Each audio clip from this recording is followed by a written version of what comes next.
So what we've seen is that the government has decided to postpone the date for the elections that are scheduled to designate a constitutional assembly in Tunisia, so that they will happen on the 23rd of October. And well, we could fear, or we could have feared till now, the fact that some people or some parties were criticizing such a postponement and saying that these elections had to be made the earlier possible. But on the other hand, I would say that anyway, I think that it is a wise decision that the government has adopted.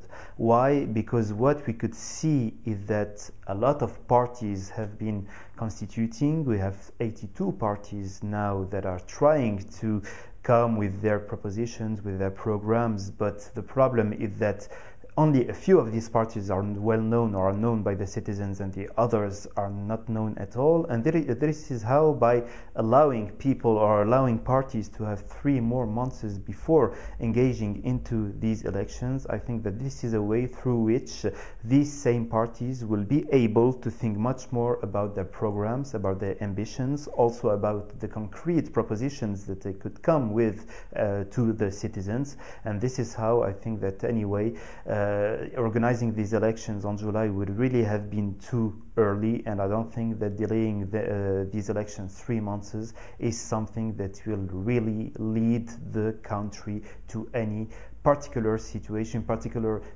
of tense, or particular situation or of heavy struggling between the ones and the others.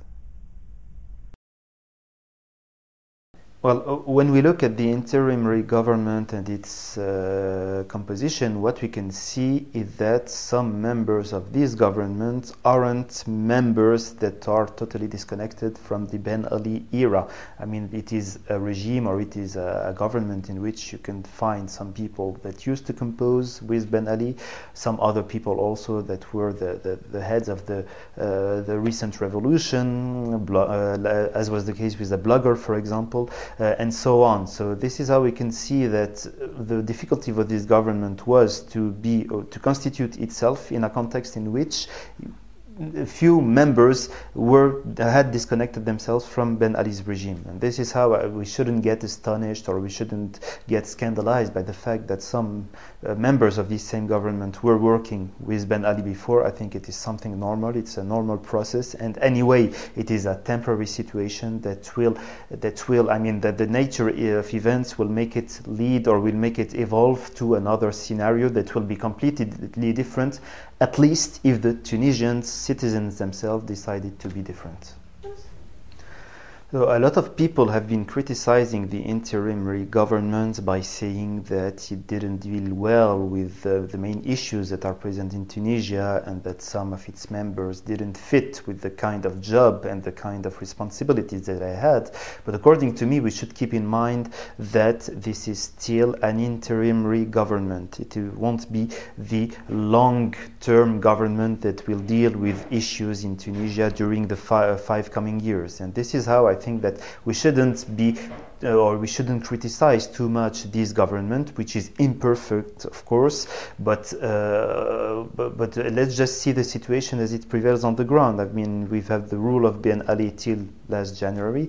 Meanwhile, the government has tried to organize in order to deal with the most current issues and the most important and prioritary events, and this is how I think that for the coming months, I doubt that the government will deal perfectly with all the issues that are present in Tunisia.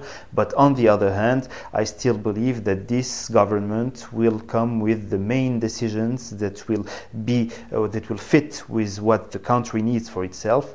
And on the other hand, of course, what we should build on, the hopes we should build on, will be much more related to the scenario that will prevail after October 23rd. That means when we will be paving the way for a new constitution, for legislative elections, presidential elections, and so on.